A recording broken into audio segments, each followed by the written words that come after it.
Hello and welcome. The purpose of this video is to provide an overview of the report that I've written, providing a recommendation on whether it would be more suitable to set up an office in Germany or Singapore, based on the knowledge that we currently have an office set up in Perth, Western Australia. So this will be from a cultural perspective, and which country is likely to produce the less issues or fewer issues for us in regards to integrating Western cultures with this particular country's culture. So first off, we need to start with a definition of culture. Culture can be described in many different ways, but perhaps the most apt description is that it's a combination of attitudes, norms and beliefs that are shared amongst a group. Geert Hofstede, who famously developed Hofstede's framework of cultural dimensions, identified 5 different dimensions in which he believed you could use to compare different cultures. Those 5 dimensions were power distance, uncertainty avoidance, individual and group orientation, masculine versus feminine orientation, and short versus long-term orientation. So I'd like to explore each of these dimensions in turn with particular reference to Germany and Singapore, and also relating that back to typical Western cultures. So if we start with power distance, in Germany there is a fair bit of division amongst the workforce, but positions are allocated to employees based on their individual merit, skills and qualifications, rather than family networks.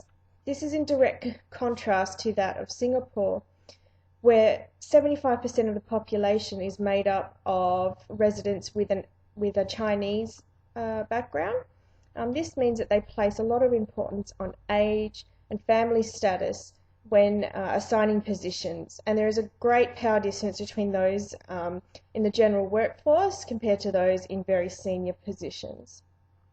If we move on to uncertainty avoidance, Germany is very similar to the West in that it has a very high uncertainty avoidance rating. It means that they really like to push towards achieving results in a very short time frame. They're very task-orientated leaders. Whereas we move over to Singapore, and they take a bit more of a pragmatic approach. So whilst they do achieve results, they take it in a slower, more sustained manner, with a fairly conscious awareness of building relationships and maintaining those relationships in the process. If we move on to individual versus group orientation, individualism is promoted fairly well in Germany. This is very similar to Western cultures. You achieve success based on your individual efforts, going to university, gaining experience on an individual basis. Whereas if we move across to Singapore, relationships are really the key there. So your family status will determine what positions you have within a business. Typically businesses are made up of family networks. And there's also a great importance placed on saving face. So you must not ever embarrass somebody from this culture in front of the group. Being polite is more important than achieving a task or being honest. We move on to masculine or feminine orientation. In Germany, and very similar to Western cultures, work lives and personal lives typically stay separate. There's no offence taken by employees when you separate these personal lives. It's just viewed as the right thing to do. Whereas in Singapore, and this is typical of Asian cultures, personal lives and work lives are integrated with one another. And this is fairly common, and I guess links back to the uncertainty avoidance and power distance, where family networks are key. We move on to short versus long-term orientation. This refers to the degree to which short-term results are expected, or the future is something that will happen eventually and that can't be changed. So in Germany, fast results are expected, so they take a very short-term orientation or view on life. Compared to in Singapore, and again typical of Asian cultures, is that they're happy to let things play out. Again, they will try and achieve results, but they're more conscious of the relationships and those networks that they're building in the process. So those are Hofstede's cultural dimensions, but I also think it's important for us to consider the communication and the communication and sort of language issues that we have between Germany and Singapore.